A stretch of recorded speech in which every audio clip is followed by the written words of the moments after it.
विजय जरी झालेला असला तरी त्या स्वरूपामध्ये जल्लोष हा ना बिहारमध्ये होत आहे ना देशभरामध्ये कुठे होत आहे. म्हणजे डाल में कुछ काला जरूर है. तर मुलगा कोणाला झाला आणि पेढे कोण वाटताय. अजितदादा पवार यांना जेलमध्ये पाठवू चक्की पिसिंग त्यांनी सांगितलं होतं.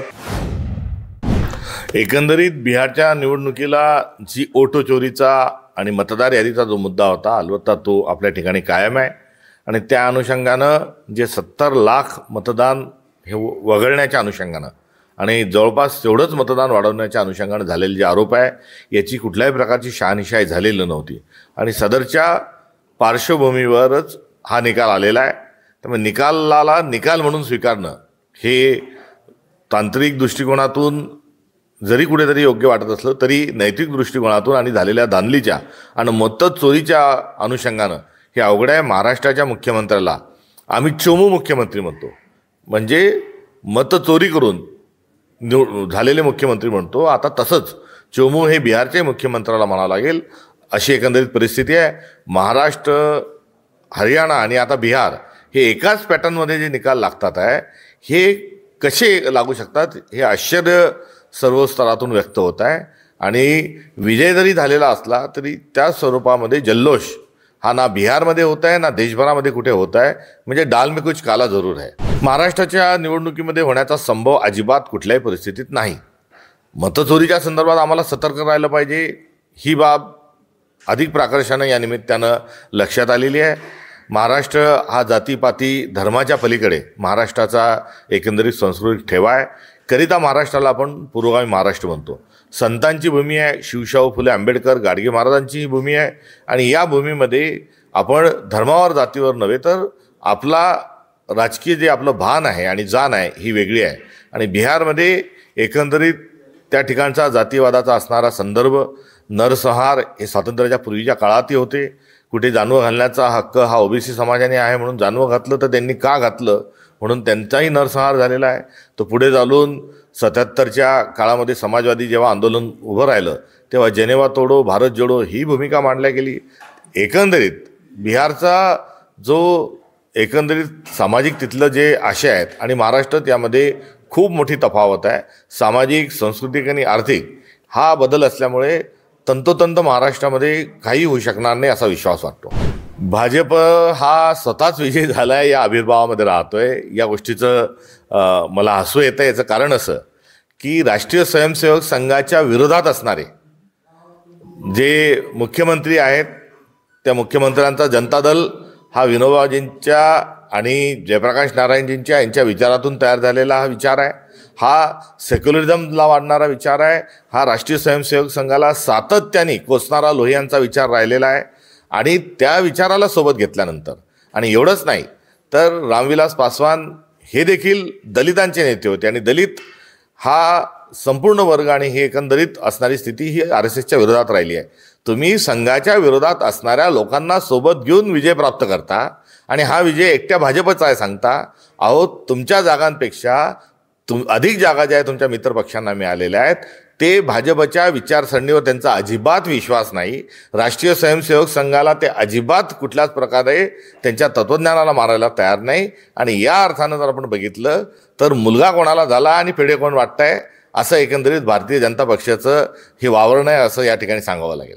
नाही, दरेकरांनी जे सांगितलं असेल ते सांगत असताना RSSच्या विरोधातील लोक सोबत घेऊन बिहारमध्ये आलेलं यश आहे तर त्याचाच कित्ता आता हे मुंबईमध्ये गिरवणार आहेत का हा प्रतिप्रश्न या निमित्तानं त्यांच्या समोर मला उपस्थित करावा वाटतो. विखे पाटील म्हणतात की बिहार निवडणुकीत ऐतिहासिक विजय मिळाला. विरोधकांचा या ठिकाणी सुपडा साफ झालाय. काँग्रेसचं अस्तित्व जे आहे ते संपुष्टात आलंय. विखे पाटील साहेब हे भविष्यात काँग्रेसचे सत्ता आल्यावर पुन्हा काँग्रेसकडे येण्याची शक्यता आहे. आणि त्यावेळेसचा जो भाजप राहील त्याच्या विरोधातही ते अशाच प्रकारचं वक्तव्य करू शकतात.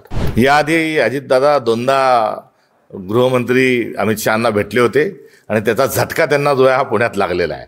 आता तिसऱ्यांदा भेटल्यावर पुन्हा काय होतं हे बघणं आता औत्सुकतेचं ठरेल. संदीप देशपांडे म्हणतात की काँग्रेसनं अद्यापही आम्हाला प्रस्ताव दिला नाही किंवा आमच्यासोबत काही चर्चा केली नाही आणि त्यांनी सुद्धा प्रस्ताव दिला नाही. त्याच्यामुळं वायफळ चर्चा होते फक्त ठाकरे मनसेसोबत येण्यासाठी. अशा प्रकारचा कुठलाही प्रस्ताव नाही, ही बाब सत्य आहे. आणि काल मुंबईच्या सर्व कार्यकर्त्यांनी जो निर्णय घेतल्याची आणि जी भावना व्यक्त केल्याची ती आपल्यासमोर आहे.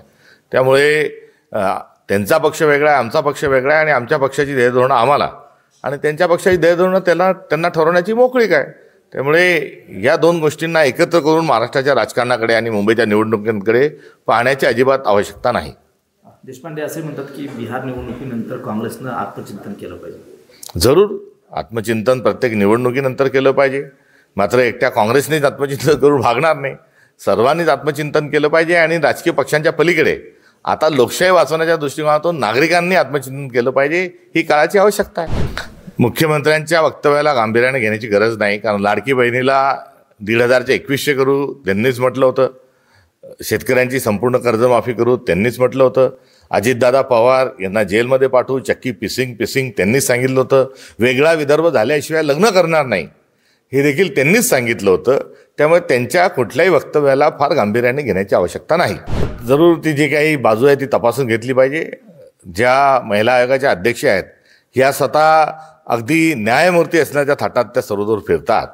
मात्र त्यांनाही कुठेतरी आवर घालण्याची आवश्यकता आहे. मागच्या प्रकरणांमध्ये जर बघितलं, आपण हागवणे प्रकरण जर बघितलं, डॉक्टर मुंडे प्रकरण जर बघितलं, तर यामध्ये त्यांनी जे आरोपी आहेत, जे शोषण ज्या लोकांनी केलं त्यांची पाठराखण करताना या दिसल्या. त्यामुळे त्या महिला आयोगाच्या नव्हे तर त्या शोषण करणाऱ्यांच्या पाठीशी उभा असणारं एकंदरीत त्यांच्या पदाचा ते दुर्वापर करत आहेत.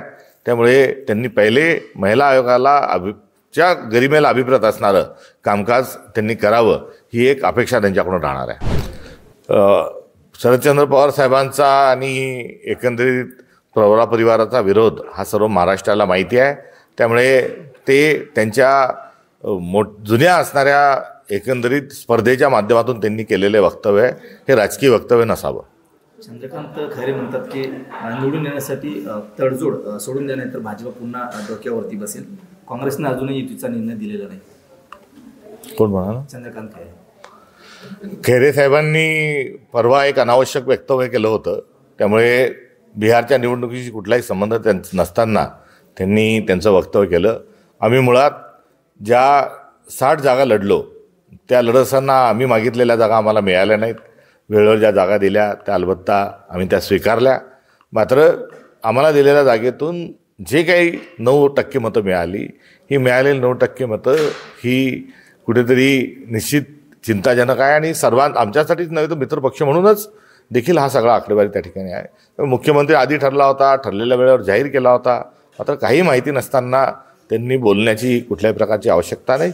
इथपर मुंबई काँग्रेसने त्यांच्या परवाच्या वक्तव्याचं काल मुंबईतून उत्तर कुठेतरी दिलेलं आहे असं म्हटल्यास चुकीचं ठरणार नाही.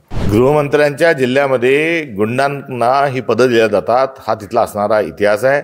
जे तडीपार लोक होते त्यांना बोर्डावर नेमणे आणि कुठेतरी अजून दुसऱ्या आयोगावर नेमणे हा उद्योग गृहमंत्री मुख्यमंत्री सातत्याने करतात. नागपूरच्या मागे झालेल्या दंगलीतही त्यांच्याच एका संविधानिक पदावर कार्यरत असणाऱ्या माणसाचं उचकवलं होतं, हा देखील इतिहास आहे. त्यामुळे महाराष्ट्राचं आणि नागपूरचं कायदा सुव्यवस्था बिघडण्याकरता देवेंद्र फडणवीस हेच व्यक्तिगत जबाबदार आहे, हे गेल्या अनेक दिवसांपासून आम्ही सांगत आहोत.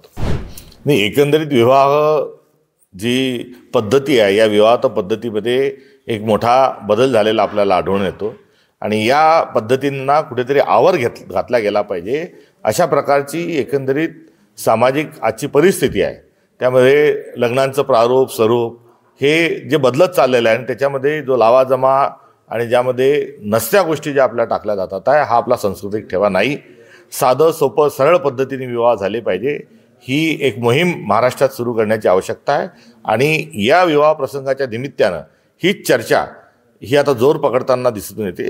या चर्चेतून सगळ्या महाराष्ट्रांनी आपल्या लग्नांमधली एक आदर्श आचारसंहिता ही तयार करावी. मरणदारी आणि तोरणदारी समाज म्हणून आपण सर्वांनी कसं वावरायचं हे एकदा ठरल्या जाणं आवश्यक आहे. अन्यथा विवाह म्हणजे आता डोकेदुखी होत चाललेले आहे. आणि विवाहातले जे इव्हेंट आहेत हे इव्हेंट आपल्या संस्कृतीमध्ये जे घुसवल्या जात आहे ते घुसवल्या जाणं हे योग्य नाही.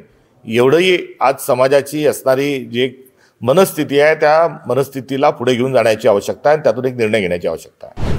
निश्चित या स्वरूपामध्ये सरकार म्हणून सरकारी कुठेतरी कमी पडतं आहे आणि गड किल्ले आणि काही धार्मिक स्थानावर अशा स्वरूपाचा धुडगूस जो घातला जातो आहे त्यामध्ये एकंदरीत समाज म्हणून पण आपण सर्वांनी याचं चिंतन करणं आवश्यक आहे. प्रफुल्ल पटेल यांनी असं म्हटलं की कोणी स्वतःला बाहुबली समजू नये. अनेकांना आम्ही निवडून आणलं नाही, निवडणुकीसाठी पैसे लागतात, मात्र पैशाच्या पुढं कोणी म्हणत असेल की मी निवडूनच आलो तर असं होत नाही. त्यांची ते एक राजकारणातले एक सेट आहेत आणि त्यांची सेटगिरी जी आहे ही विविध पद्धतींना नेहमी लाभत असल्यामुळे त्यांचा तो व्यक्तिगत अनुभव आहे आणि तो त्यांनी त्यांच्या स्वतःच्या तोंडातून बोलून दाखवलेला आहे. राज्यात सध्या बिबट्यानं धुमाकूळ घातला आहे, अनेकांची मृत्यू होत आहे, मात्र याचा जो निश्चित आकडा आहे तो वन खात्याकडं नाही. बिबट्यांचा एकंदरीत धुमाकूळ हा सर्वदूरच वाढलेला आहे आणि त्या धुमाकूळाचा आता पुढे काय त्याचा शेवट कसं होईल हे बघणं औचित्याचं आणि उत्सुकतेचं ठरेल. जंगलांमधले बिबटे जे आहेत हे नागरी वस्तीत यायला लागले आहेत, ते कुत्रे, जनावरं आणि आता माणसांवरही ते हल्ला करू लागलेले आहेत. त्यामुळे खरोखर सगळेच वन्य प्राणी, रानडुक्कर असेल, रोही असेल, हरणं असतील, या सर्वांचाच त्रास हा वाढत चाललेला आहे आणि यामध्ये आता बिबटेचा प्राणघातक हल्ला असणं ही महाराष्ट्राची एक नवी डोकेदुखी आहे आणि या संदर्भामध्ये एक समिती गठीत करून यावर ताबडतोबीनं एक ठोस स्वरूपाची कुठला तरी ॲक्शन प्लॅन हा तयार केला पाहिजे. अन्यथा आगामी काळात महाराष्ट्राची सर्वात मोठी समस्या बिबट्या असं देखील म्हटलं जाऊ शकतं. ज्या पद्धतीनं स्थानिक पातळीवर युती आघाडीचे अधिकार हे काँग्रेसने दिले होते, अगदी तशाच स्वरूपाचे अधिकार हे वंचित बहुजन आघाडीने देखील त्या प्रकारचे अधिकार दिले होते आणि त्या अनुषंगानं ज्या ज्या जिल्ह्यांमधून वंचितच्या सोबत आघाडी करण्याचे प्रस्ताव आले त्या ठिकाणी आम्ही सहर्ष त्या प्रस्तावांचं स्वागत केलं, उभय पक्षांनी स्वागत केलं आणि महाराष्ट्रातल्या काही जिल्ह्यांमध्ये वंचित बहुजन आघाडी आणि काँग्रेस पक्ष सोबत लढत आहे. देश विदेशातील प्रत्येक घडामोडींचे लाईव्ह अपडेट मिळवण्यासाठी आता साम टीव्हीच्या सर्व सोशल मीडिया प्लॅटफॉर्मला लाईक, फॉलो आणि सबस्क्राईब करा. तसंच सर्व नोटिफिकेशनसाठी बेल आयकॉन प्रेस करायला विसरू नका.